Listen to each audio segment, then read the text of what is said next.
reality is the industry did not accept mobile shops, until pretty recently. So so his opinion was basically based on experience, Yeah. and that's experience that just doesn't really include the mobile yet. No, it didn't. Yeah. So I mean, that's I think if you were somebody who's been in the industry and like your perspective is from 10 years ago, like mobile bike shops like really don't factor into like the bike industry at that point. I mean, not to say there were mobile shops for sure. There were mobile mechanics / shops, guys driving around with vans, trucks, whatever. I mean, it was there, but it wasn't. The industry didn't accept that. mm-hmm.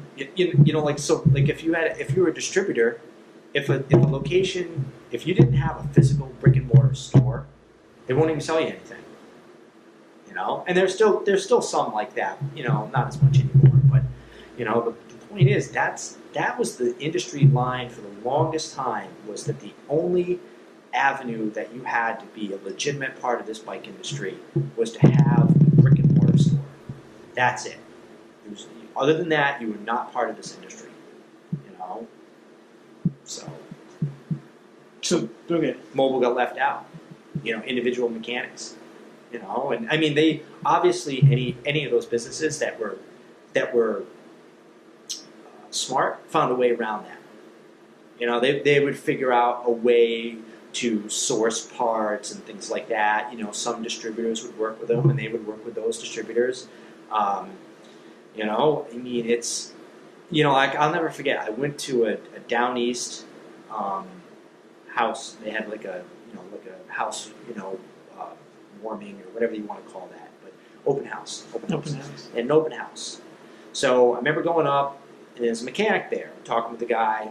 He owns like a either mobile or he was working out of a garage, but he'd been in the industry. He was buying from down east, and so he asked me about Shimano, because I think this might have been right around the time that down east, had lost Shimano as a component, and that they could distribute. And he's like, I've talked to Shimano, but like nobody will even get back to me. So well, let me ask. So I took the guy's info, and I called up my Shimano rep, and I'm like, this. I was talking to so and so, and he wants to be able to sell Shimano, and the first words out of the Shimano rep's mouth were like, that guy is like, he doesn't even have a store, so like we're not even going to talk to him. I mean, and that's basically how the industry works. Mobile. I mean, if you didn't have this, a place where a customer could come in and go to your location, you weren't a real part of the industry. And that's changing. Okay. It is changing, but it's kind of a slow process. But the article also brought a good point. I mean, I think that in terms of online sales, how to adapt. But I think mostly he was talking about the shops, right? He wasn't really. Yeah. He didn't really touch the mobile, and just because he wasn't covering that, he's not really a specialist. Yeah, I mean, I think it's probably a little outside of what his experiences are, and I mean, maybe he could have worded it differently, like, hey, I don't have a lot of experience with mobile. That's a developing part of the industry, so I can't comment on that. That would have been one way to handle it, but I mean, it's. The article just came across as having him kind of like a negative opinion on mobile, and I mean it's certainly read like that, I mean I definitely thought there was like room for him to come back and maybe give like a rebuttal, mm-hmm. And maybe clarify that point, or I mean maybe the point was made. I mean I'm not really sure, but there was a significant number of comments on that particular article. So again, we talked before about how like there's no really way to say how good the mechanic is, right? Who's serving the traditional industry, and like, no. And then if this opinion is correct, it means that the industry looking at the individual mechanics and mobile mechanics and say you're not good enough, but which is ironic because there at least you can identify, you can put the face. Next to the service and say, well, this person did it. and let's Yeah. just quantify his skills. Say, what did you do? You can always call the customers and it's like, are you happy? Are you making money? Because obviously for a mobile mechanic, it's pretty obvious. If people are calling you back, then it means to you servicing bikes well, right? Yeah. Otherwise, you go out of business. Go out of business. Right? Yep. With shops is different because you can still sell bikes. The service is not really part. It's only 10% of your 10% of your total sales. So it's not that critical. Yeah, I mean, I think that's the part that. So basically, he was saying. If I will, try to I wouldn't say analyze his article, but saying the 10% of that, the service that actually does exist in the industry right now, dedicated to service. Yeah. It's just not a big thing, right? It's never been a big thing. I would say. No, I mean it's a critical part of all the shops, but at the same time,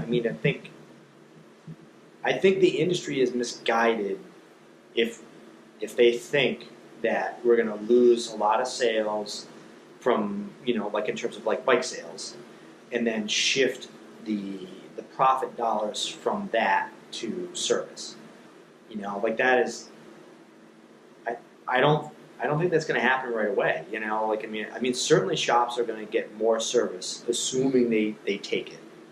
But they're also going to have to change the rest of their business, to accommodate that. You can't have the overhead of carrying more product and having a larger physical location, and then also have the sales of those physical goods drop 10, 20, 30, 40%. And then all of a sudden be made up with more mechanical service. No, that doesn't make any sense. Something's going to have to change. Stores either going to need, certainly if their service work actually went up that much, that's got to go up through a combination of either higher prices or increased volume. So if they had to increase volume, then they need the mechanics to do it. They need service area to do it, the physical part of the store, the tools to do that. Which becomes expensive in a way. I think selling bikes is pretty straightforward because even the owner can sell the bike, right? Yeah, anybody, yeah. But then potentially, the service, this is where it gets a little bit tricky. It gets tricky, if you've got a good service writer who's, writing up, a good repair order that the customer accepts, potentially that's going to be a very valuable position, and obviously you want to be able to deliver the work, and do it right. But not every shop, has a service writer. I don't. I'm going to write the service, and the relationship that I have with my customers is maybe a little bit different, a lot of times it's, they drop off the bike and, I tell people the easiest way to work with me is just basically give me what you want the final solution to be, and then just tell me to go do it.